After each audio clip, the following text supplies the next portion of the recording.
Gentlemen, welcome to the Warner Brothers Discovery third quarter 2024 earnings conference call. At this time, all participants are in a listen-only mode. After the speaker's presentation, there will be a question-and-answer session. Additionally, please be advised that today's conference call is being recorded. I would now like to hand the conference over to Mr. Andrew Slavin, Executive Vice President, Global Investor Strategy. Sir, you may now begin. Good morning, and thank you for joining us for Warner Brothers Discovery's Q3 earnings call. Joining me today is David Zaslav, President and Chief Executive Officer, Gunnar Wiedenfels, Chief Financial Officer, and JB Perrette, CEO and President, Global Streaming and Games. Today's presentation will include forward-looking statements that we made pursuant to the safe harbor provisions of the Private Securities Litigation Reform Act of 1995. The forward-looking statements may include comments regarding the company's future business plans, prospects, and financial performance, and involve risks and uncertainties that could cause actual results to differ materially from our expectations. For additional information on factors that could affect these expectations, please see the company's filings with the U.S. Securities and Exchange Commission, including but not limited to the company's most recent annual report on Form 10-K and its reports on Form 10-Q and Form 8-K. In addition, we will discuss non-GAAP financial measures on this call. Reconciliations of these non-GAAP financial measures to the closest GAAP financial measure can be found in our earnings release and in our trending schedules, which can be found in the Investor Relations section of our website. And with that, I'd like to turn the call over to David. Good morning, everyone, and thank you for joining us. I want to start my remarks by providing a broad overview of where Warner Brothers Discovery is on our journey today and how we are moving the company forward with an ultimate focus on creating value for our shareholders. It is well known that our environment is being reshaped by generational disruption, which is creating both challenges and opportunities. Where we are confronting challenges, we are addressing them directly. And where we see opportunities, we are seizing them with discipline and determination. Right now, there are several important dynamics playing out in our business. First, we believe that many of the assets that comprise our business are currently undervalued, and we are working to both demonstrate their fundamental strength and enhance their value. Part of that effort has involved acting aggressively to reduce our expense base and lift our free cash flow conversion. To date, we have paid down more than $16 billion in debt, with our strongest cash generation quarter of this year still ahead. Our team is highly focused on identifying and advancing a range of initiatives that aim to enhance the value of our company. As these initiatives mature, I am confident our shareholders will both see and feel significant upside. Second, we are making strong progress in executing our strategy and creating what's next for Warner Brothers Discovery. Over the last 2.5 years, we have invested meaningfully in new technologies and platforms, partnerships, and creative talent, and driven changes in our structure to accelerate growth.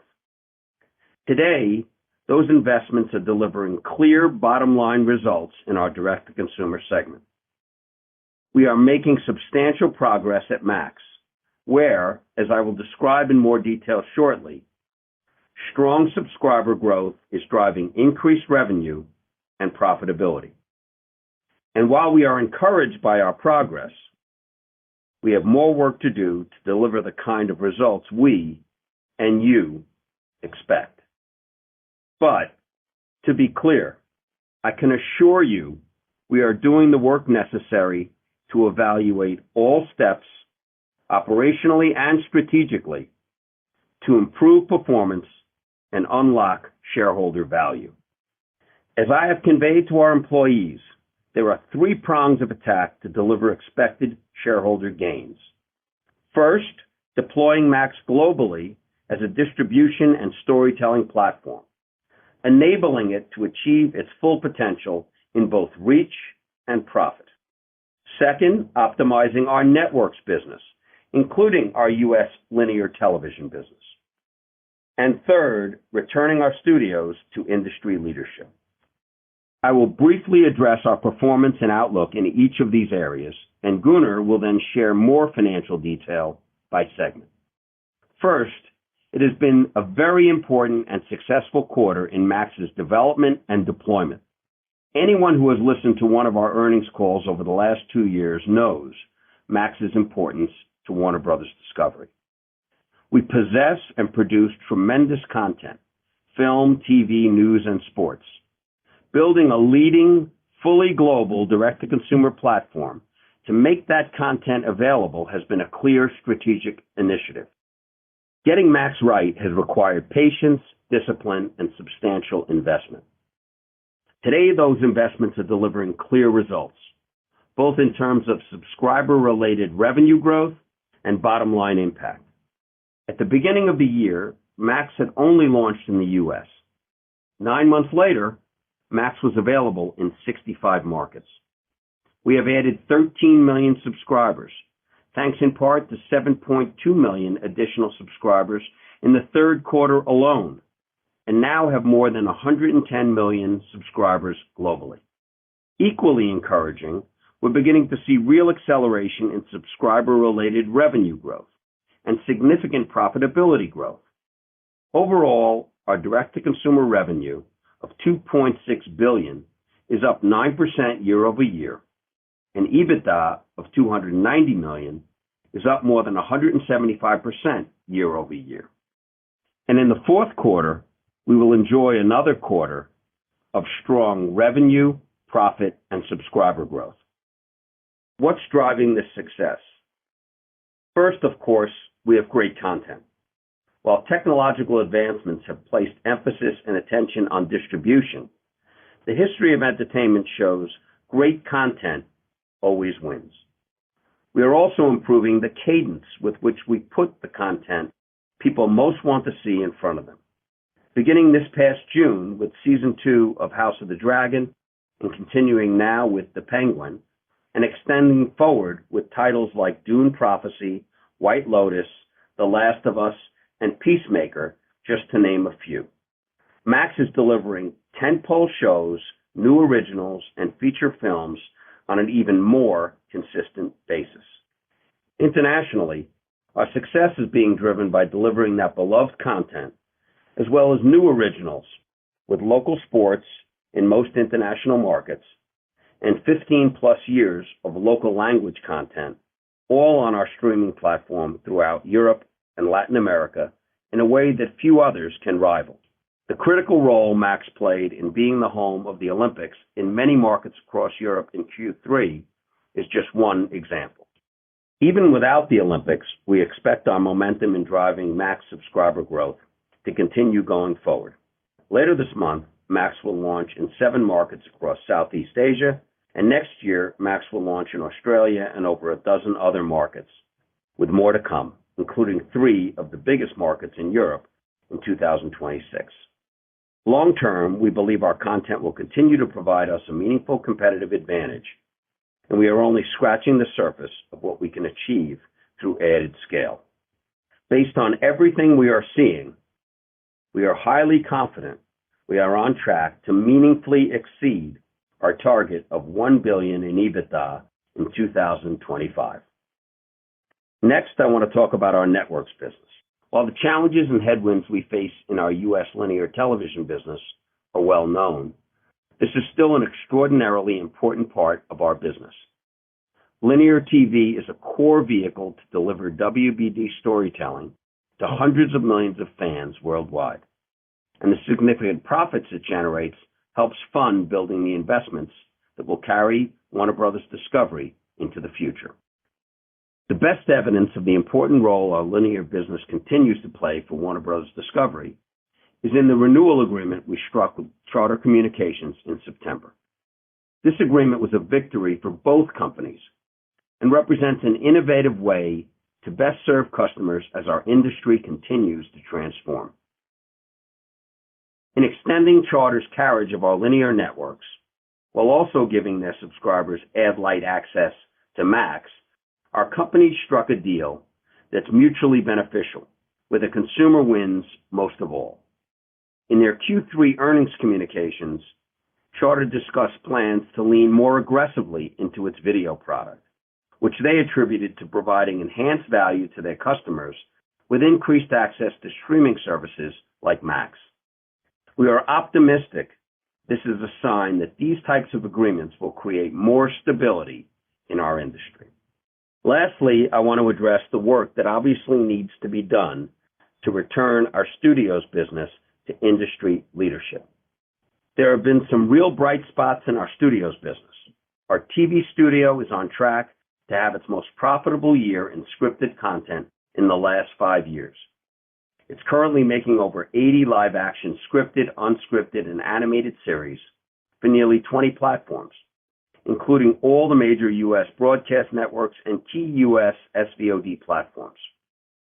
And on the motion picture side, our third quarter saw strong success with Beetlejuice. But even in an industry of hits and misses, we must acknowledge that our studios business must deliver more consistency. This applies to our games business, which we recognize is substantially underperforming its potential right now. We have 4 strong and profitable game franchises with loyal global fans: Hogwarts Legacy, Mortal Kombat, Game of Thrones, and DC, in particular Batman. We are focusing our development efforts on those core franchises with proven studios to improve our success ratio. Inconsistency also remains an issue at our motion picture studio, as reinforced recently by the disappointing results of Joker 2. For the past 2 years, we've been driving changes within our motion picture studio to improve greenlight governance and franchise management, which remain focal points going forward. This is a business where translating operational changes into results takes time, but I believe we'll see those strategic shifts deliver improved outcomes in the coming years. Overall, we anticipate improved profit results for our studios in Q4, thanks to what we expect will be another successful quarter for Warner Brothers TV.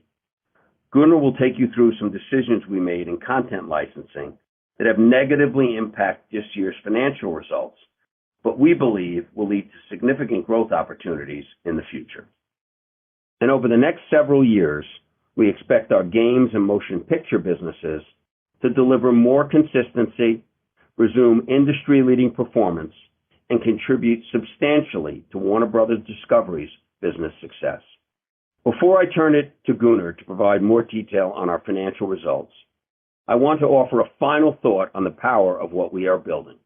By leveraging our storytelling abilities with our abundance of beloved content and utilizing our distribution platforms, we can deliver real differentiation that leads to growth.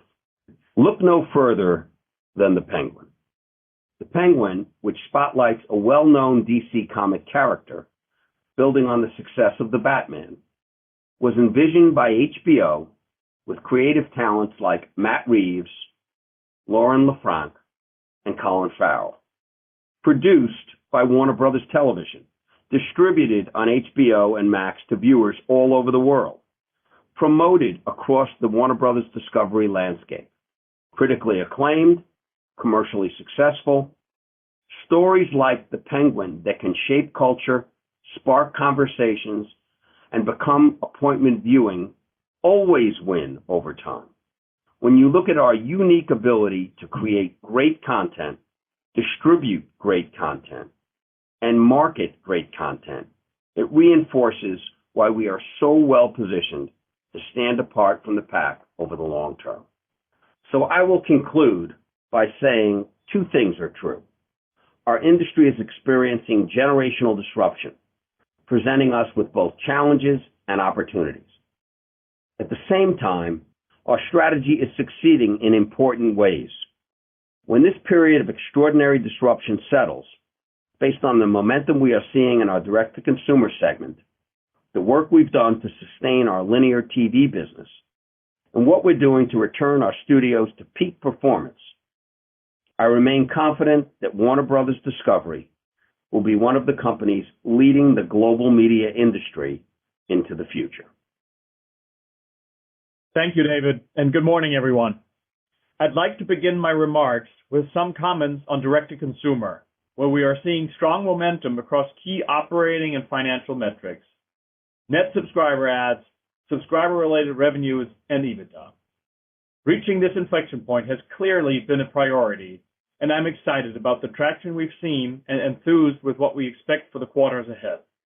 Over 7 million net adds and 50% D2C advertising growth drove double-digit subscriber-related revenue growth, an acceleration from 6% in Q2, leading to nearly $300 million in EBITDA. And we expect similar levels of subscriber-related revenue growth and EBITDA contribution in the fourth quarter. Subscriber growth was driven by a combination of factors, including the Olympics in Europe, traction from recent international launches, momentum on bundles like the Disney Max Hulu offering, and a more consistent and resonant content lineup. There will continue to be a variety of paths to scale Max, particularly as we expand our reach internationally. We clearly saw that this quarter.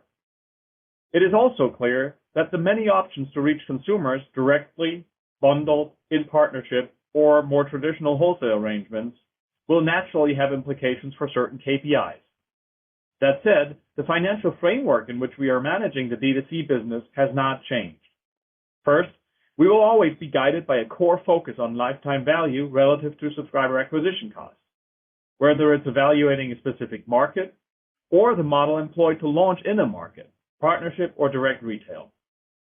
This means that we will make trade-off decisions between various distribution channels and operating models across markets. Some will have inherently lower ARPU, but lower upfront investment or SAC, and better churn dynamics. Others may require higher levels of initial spend, but may have commensurately higher ARPUs. We have and will continue to evaluate all subscriber options through this filter with a goal to maximize value creation.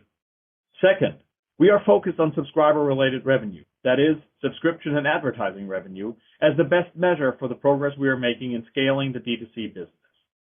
Importantly, given the cadence of Max's rollout over the next 18 months or so in international markets, and the launch of a lower-priced advertising-supported offering in many more markets, we expect to see ARPU trend lower in the near term, reflecting the growth of the Max ad-supported footprint from only one market up until this year to now over 45 markets.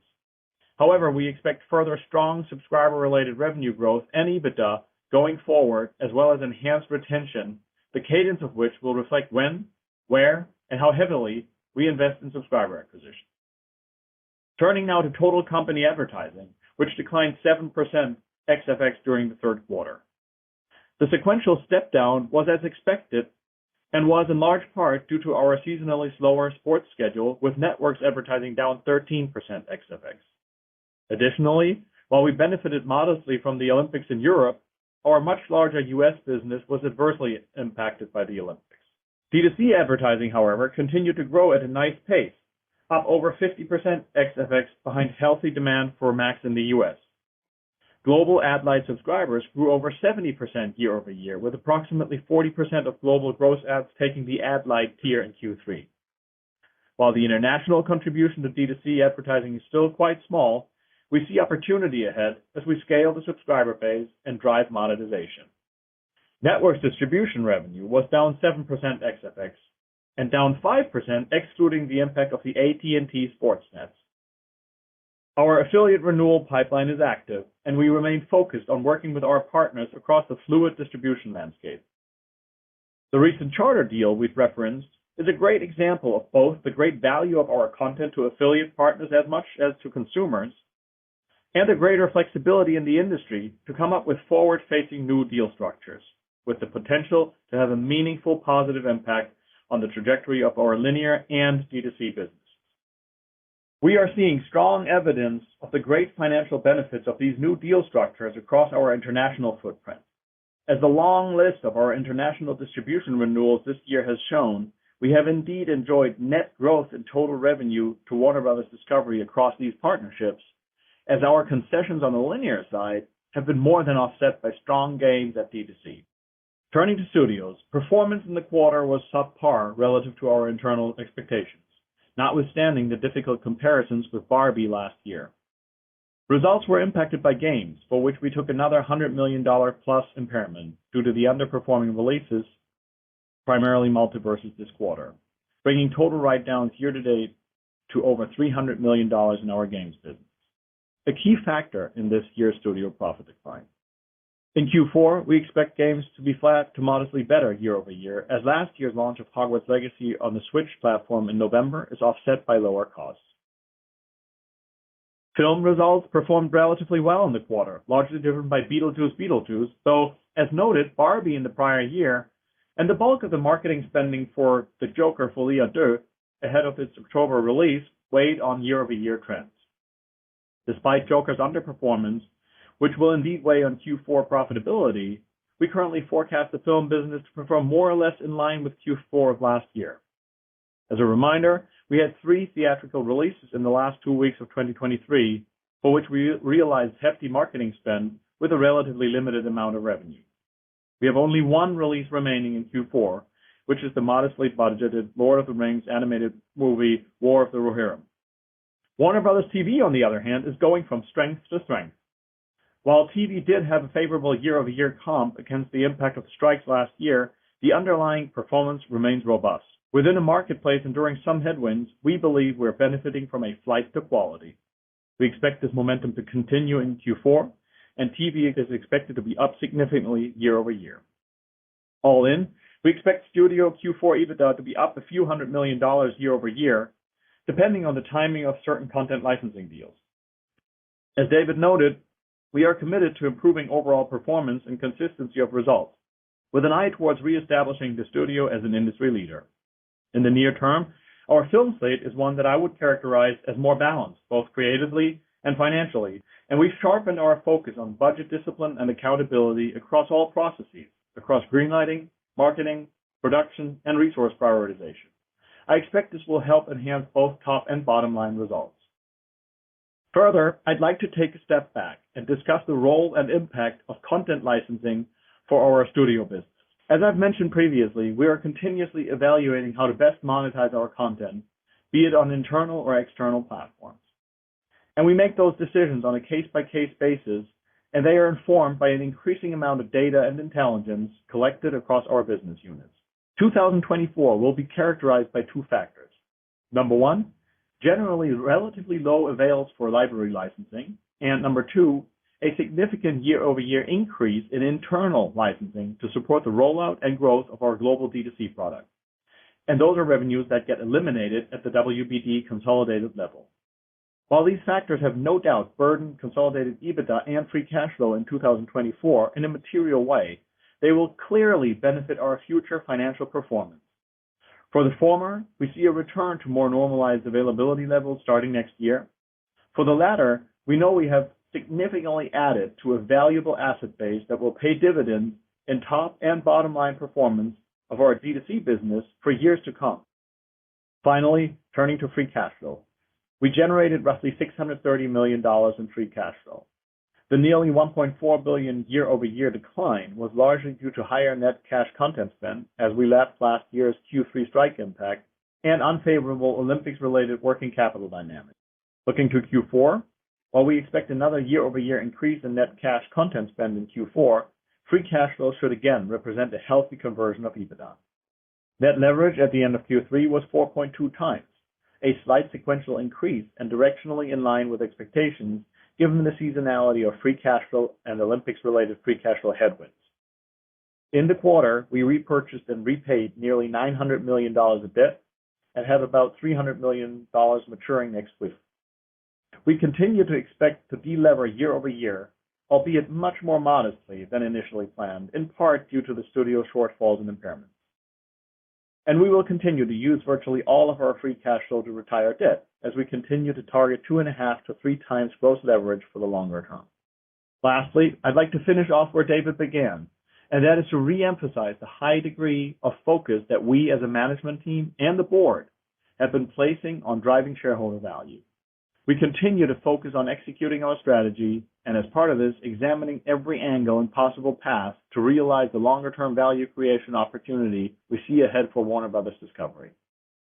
With that, David, JB, and I will be happy to take your questions. The floor is now open for questions. If you have a question or comment at this time, please press star 1 on your telephone keypad. If you find that your question has been answered, you may remove yourself by pressing star 2. Once again, to ask a question, please press star 1. Our first question will come from Steven Cahall with Wells Fargo. Please go ahead.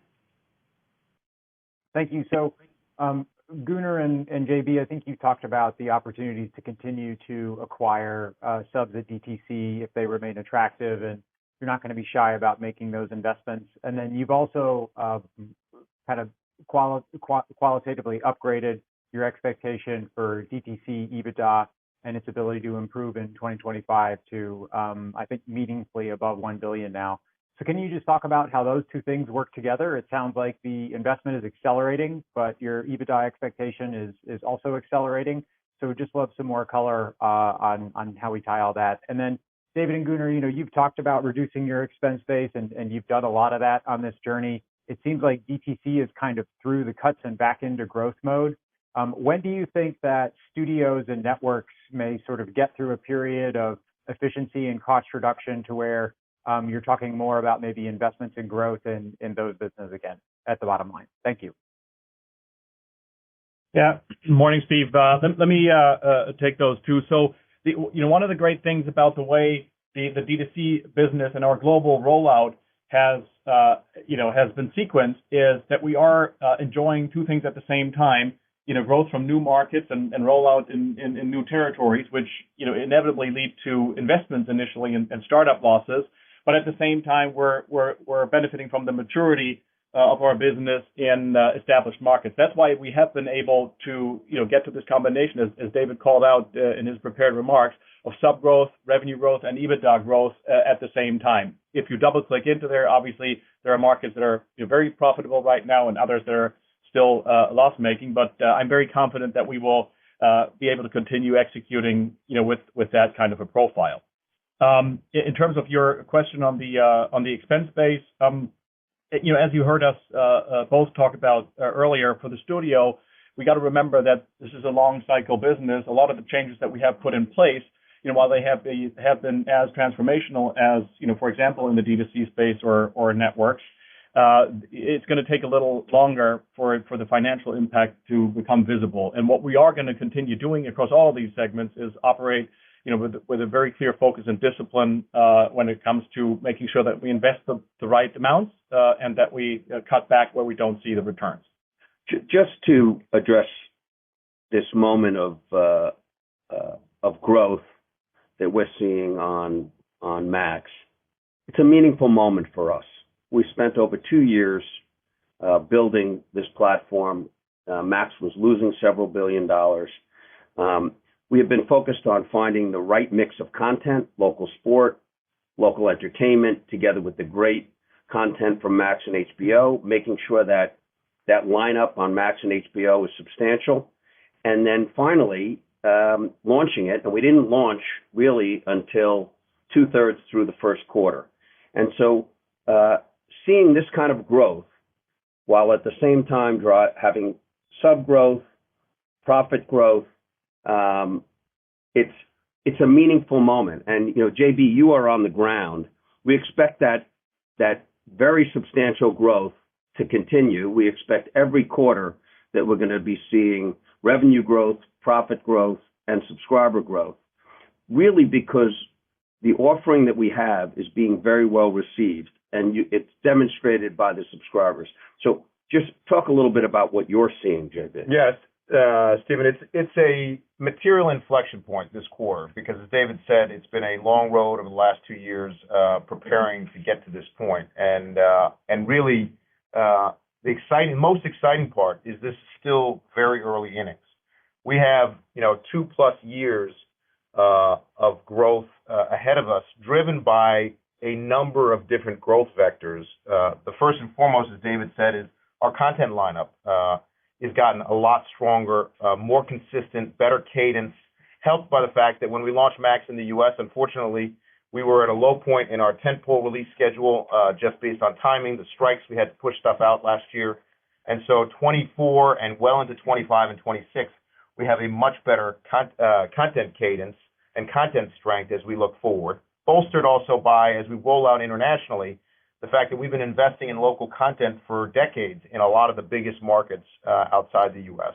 And so it's both the combination of the great English language content coming out of the U.S. as well as local content that we are already invested in these international markets. The international rollout is a huge, then, other big driver when, just to remember that we are still in just over half of the addressable broadband markets around the world, and that's excluding markets like China, Russia, and even India, very low ARPU markets. So that's a huge driver. And then third, we're in active conversations, and we have great partnerships with distributors around the world who are pulling for this product and want to be with us. And you've seen some of those as we've launched in markets like France, in Spain, in Japan, and we're having very good conversations with distributors who want to help us accelerate the rollout of Max in very profitable and economically smart ways. And that's not to mention the drivers that we haven't even yet touched on things like password sharing crackdown,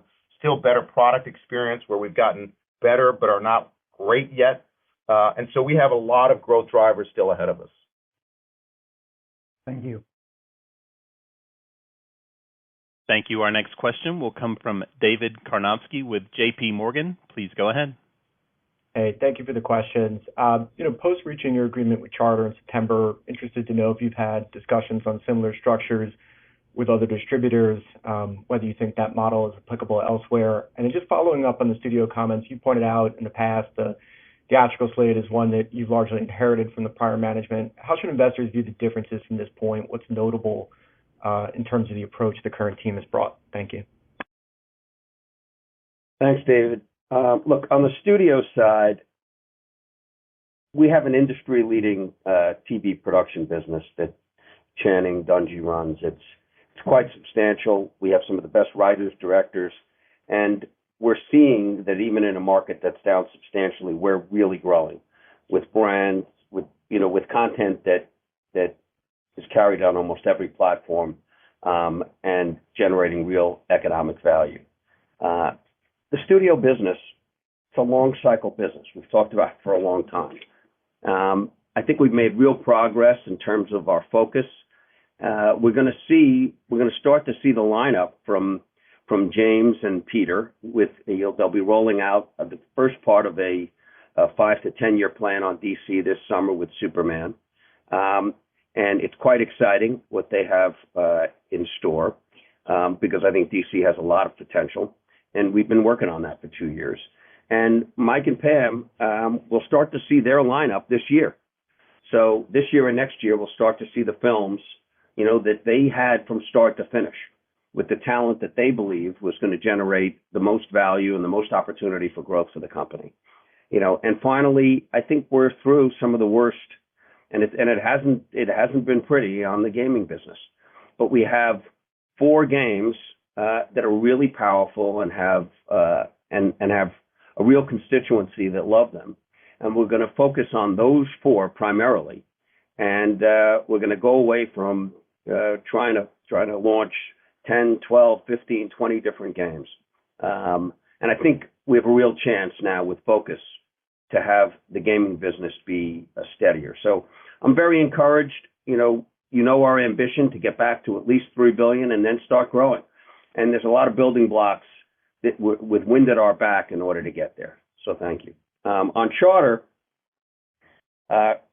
we love Chris Winfrey's strategy.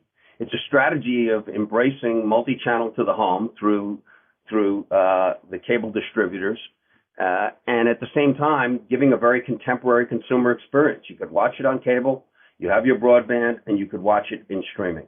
I was encouraged to hear their earnings call and hear Chris talk about investing significantly more money in marketing it, because it's all about the consumer, and Charter driving to have a more contemporary consumer experience where if you're in the home and you want to watch streaming, you can do it. If you want to watch traditional, television, free to air and cable, you could do it.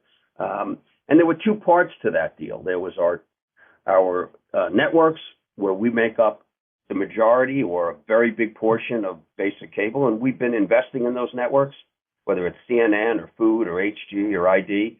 We still believe we produce a lot of content that gets used on those channels around the world and on Max. And we were able to get meaningful value for those networks because Chris really still values the traditional multi-channel business.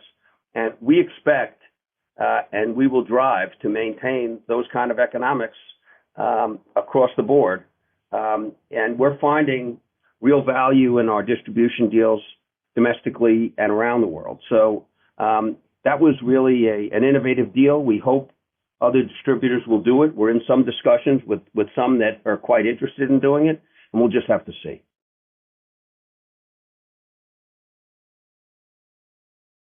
Thank you. Our next question will come from Michael Nathanson with MoffettNathanson. Please go ahead. Thanks. Hey, good morning, guys. I have two. One is when you dig into the U.S. subscriber number, and it's really UK, like 53 million. Look at where Netflix is. I know they have years ahead of you. What do you think have been the gating factors? What will be the factors that can help you close that gap over time? So where do you think you're underpenetrated, and what are you doing about that? And then internationally, David, there's definitely been some chatter that some of your competitors are thinking about partnering internationally or would be open to it. How do you see, given your strength internationally, the interest or potential in partnering with some other streaming competitors to get more scale? So how do you think about that philosophically? Thanks. I'm going to have JB talk about the U.S. subscriber piece. Look, for a very long time, I've been talking about bundling.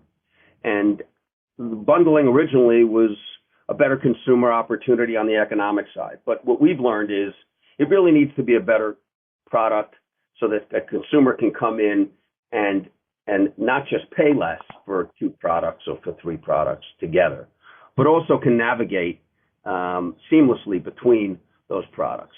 And we're seeing, a lot of strength in this partnership with Disney and Hulu. It's early, but the subscriber growth is significant, and the consumer satisfaction is quite high. We're doing that in a number of markets. I think, getting into these markets with local sport, local entertainment, and the HBO and Max content, together with the relationships we have in each of these markets internationally, I think is giving JB and our company a big advantage. JB, just talk to that a little bit, and then the U.S.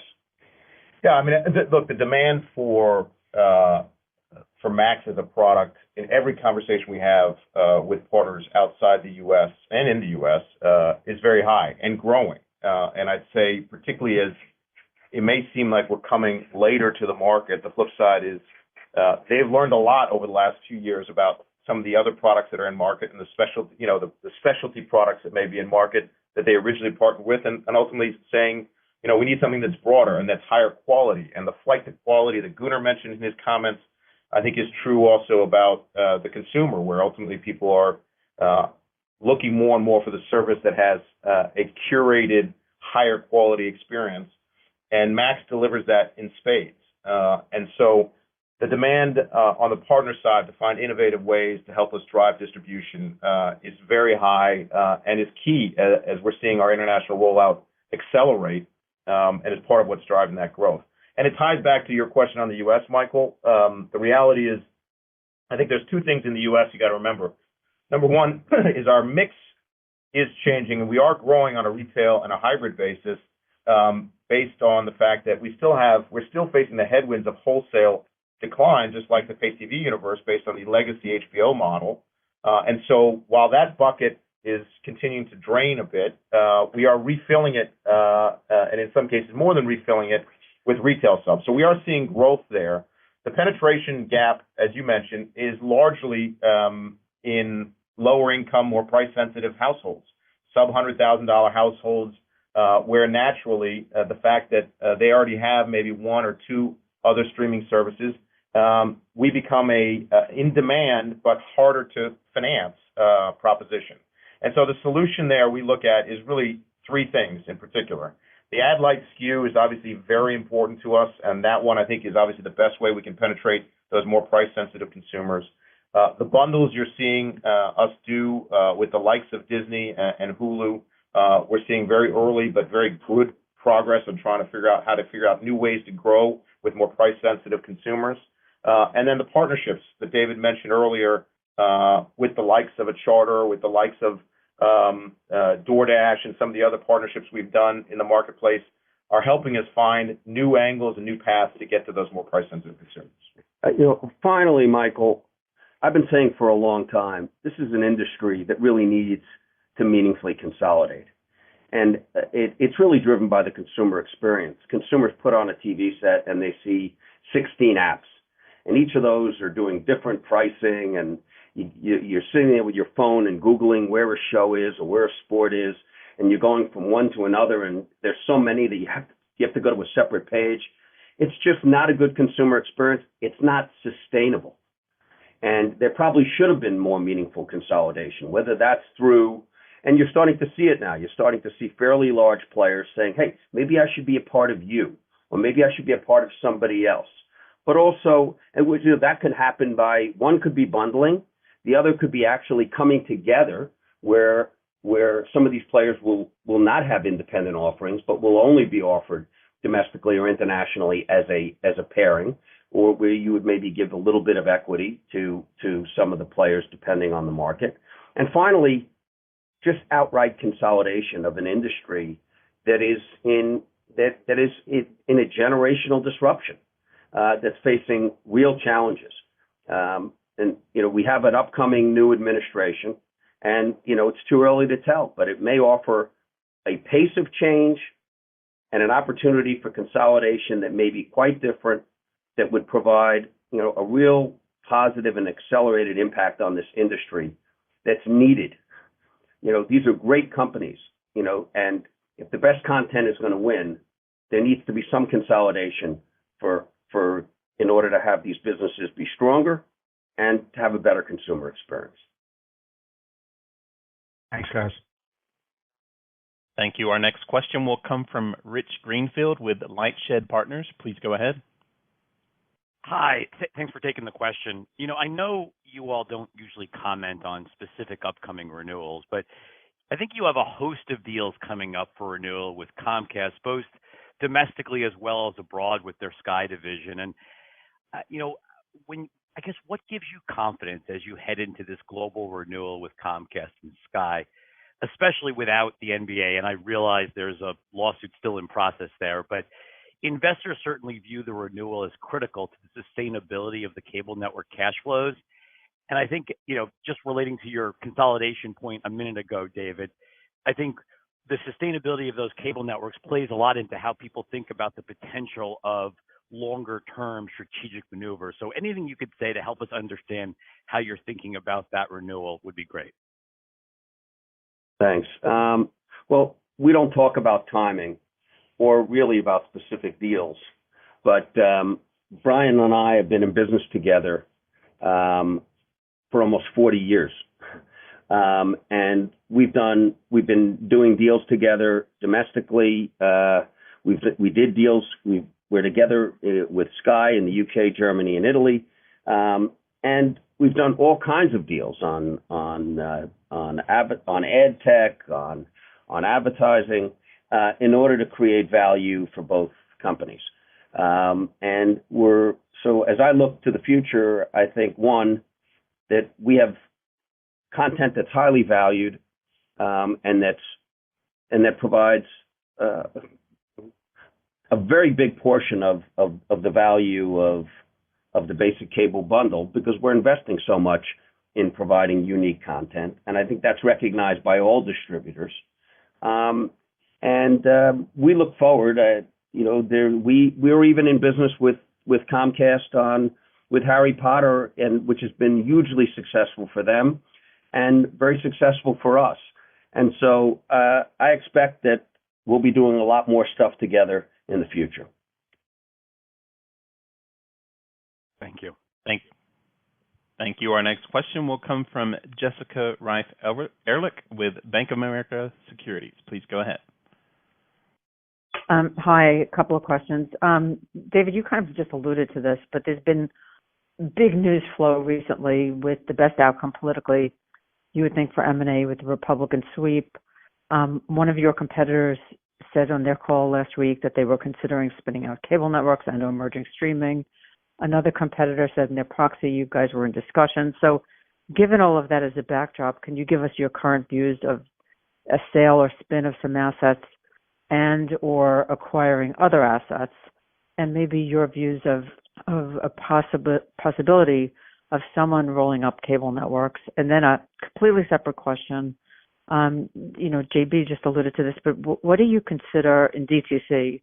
What do you consider advertising scale, and can you give us like kind of the benchmark of how you plan on getting there and when you think you'll get there? Thank you. Thanks, Jessica. Look, I don't really have that much more to add to the prepared remarks, but we believe strongly that the current stock price doesn't adequately reflect the underlying value of these great assets that we have. And we're hard at work, which you are beginning to see, and we are seeing the results of executing operationally, domestically and around the world, to drive significant transformation of this company and meaningful growth. And of course, as you would expect, we're always looking at ways to enhance shareholder value. That's our focus. That's our board's focus every day, and that's what we're doing. Jessica, on the ad side, look, the shortest way to answer that, I think, is that we are, again, in the very early innings of what we call ad scale. And the levers are primarily driven by three things. Obviously, the reach of our ad-supported SKU, which, as David and Gunnar mentioned in their prepared remarks, we were in one market as of a year ago. We're now in over 45, but that's less than 6 months old. And so we believe on the reach side, we still have an enormous runway in the quarters ahead. On the ad load side, we are light. We don't put any ads today in the HBO current series, as an example. We don't break up the content. We have some pre-roll content we make in sponsorship, but we don't put anything in red. We have very light ad load compared to most of our competitors in the market. So there is room to grow in the capacity side. And then on the pricing and I'd say ad capability side, we're again very early in terms of ad format innovation to try and drive more innovative, creative formats for partners and marketers to work with us. And so those three levers are going to provide a great amount of scale. So I think we're in the early innings of the advertising revenue growth stream.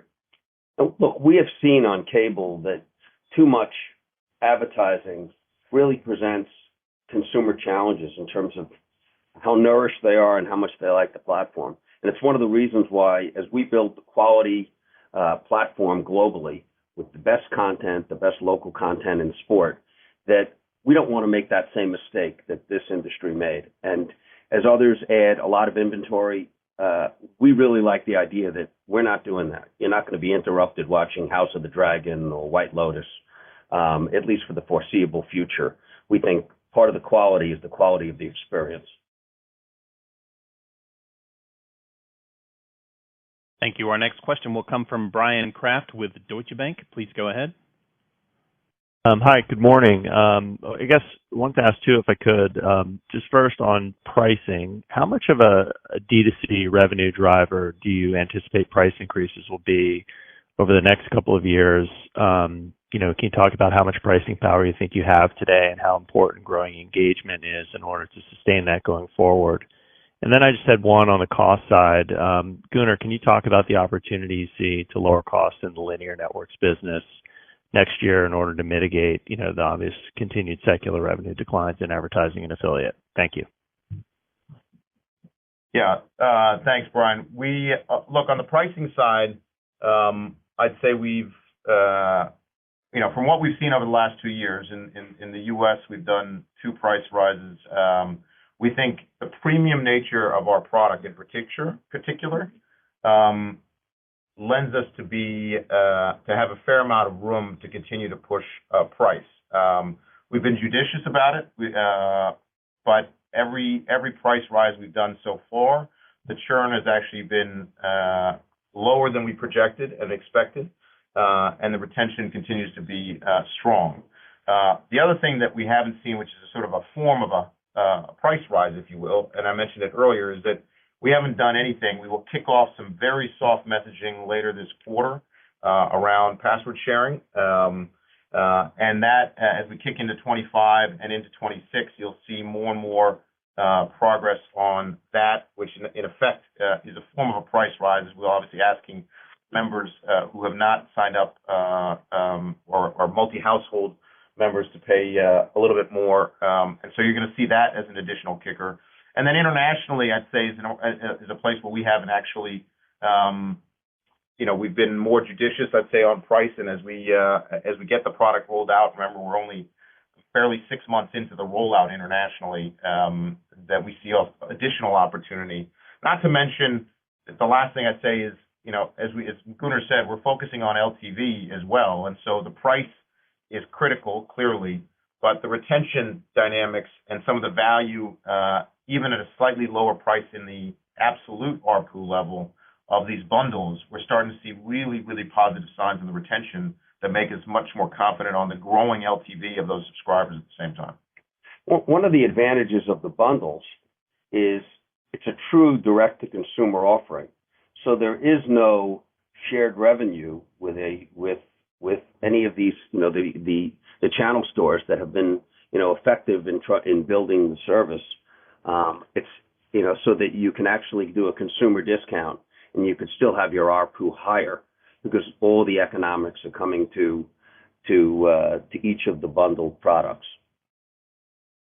And then Brian, on the cost side, look, we'll continue to be incredibly disciplined and focused here. We have taken out billions of dollars out of our reported cost base, despite operating in a highly inflational environment for the past 3 years, and we'll continue to work on that. We still have some structural measures that took a little longer to implement. Those are infrastructure measures, broadcast technology and operations measures, et cetera, and those are still going to flow through over the next year and beyond. The long-term big opportunity on the content side, from my perspective, is, and we've talked about this before, that so far it's pretty much a one-way street of the company supporting D2C with content. As that product scales, and JB and Casey and Gerhard internationally produce more and more fresh content for that platform, that may at some point lead to greater library opportunities for the linear business as well. That's a little more longer terms, but there will definitely be opportunities. And then, on the other hand, we are investing more in sports. As you know, we've lit up a number of new rights, and this is a high margin business with a largely fixed cost base. So I don't want you to take away that we're going to be able to fully offset the pressures that we're expecting on the revenue side. But the economics that we're seeing, we have held back. Is it $1 billion of additional content that we could have sold or that less than the prior year? That you can really see as an investment in our Max and HBO streaming service to have something. That's right. As I said in my prepared remarks, this is mostly affecting the studio, obviously, but David is right. I mean, this is several $100 million, $1 billion, depending on where you normalize, content licensing as a revenue stream. But we have had, as I said, lower availabilities this year, and we have deliberately, sold a lot of that internally, which is a pretty hefty impact on profitability, because we're paying our participants on the basis of internal revenues, not the consolidated WBD revenue number. And you're right, that is an investment that we're hoping to get great returns on over the next few years in our D2C business. But we do have a number of every few year products coming up next year that will be meaningful next year. Essentially, all of the coming years are going to be better than what we saw this year. Thank you very much. Thank you. Our next question will come from Benjamin Swinburne with Morgan Stanley. Please go ahead. Thanks. Good morning. Gunnar, just to maybe finish up that comment. As we think about the studio, it seems like it's poised to bounce back profit-wise next year nicely. So you gave us the write-downs on the games. Are there any more, maybe in theatrical, that you could quantify? And just want to confirm, you think TV licensing still has healthy growth in 25 versus 24 after the kind of post-strikes snapback? And then, David, just kind of going back to strategic stuff, I think everybody would agree your stock is trading like a company that's that's declining in earnings, sort of for the foreseeable future. I think some look at your company and say you've got a growth business or growth businesses in the studio and streaming, and you have businesses that are declining in networks, and so why not separate those? So my question to you is, you've talked a lot about kind of one Discovery or one Warner Brothers Discovery since the merger. What are the benefits of owning all these businesses inside of one company? And do you see those as substantial and meaningful and important in sort of the long-term investment opportunity at WBD? Or are you open to changing your mind or thinking about different permutations that might make sense to unlock value? Thanks. Thank you both. Okay, Ben. So look, you're 100% right about the studio bounce back, and it's really across the board. I do think, as we discussed at length, I think the film group is going to see better results. We do think that Channing's business, the WBD TV production, is going to continue this momentum. We have made investments on the tours and retail side franchises, an area that we still think is going to have significant opportunity. Games, to your point, is definitely set to recover, and content licensing, as we just discussed a minute ago, is certainly going to be higher from a 2024 starting base. So that's why we have been so confident in our statement that we're going to see $3 billion and then growth from there. Now, is that all going to materialize in 2025? We'll see. A lot of those decisions we'll still need to make, and it's going to depend on the individual business units. But I think we have a very sustainable long-term growth story ahead here for the studio from here. On the one WBD point, look, especially when it comes to content, this is an area where we see the benefits of running this company on an integrated basis every single day. David had it in his prepared remarks, the Penguin example. And again, we've made a ton of progress. We're also still in the early innings, so we are definitely getting a return here from running WBD as one integrated company. Okay, thank you, everybody. That concludes our formal remarks today, and we appreciate you taking the time to join us. Thank you. Once again, this does conclude the Warner Brothers Discovery Third Quarter 2024 Earnings Conference Call. You may disconnect your line at this time, and have a wonderful day.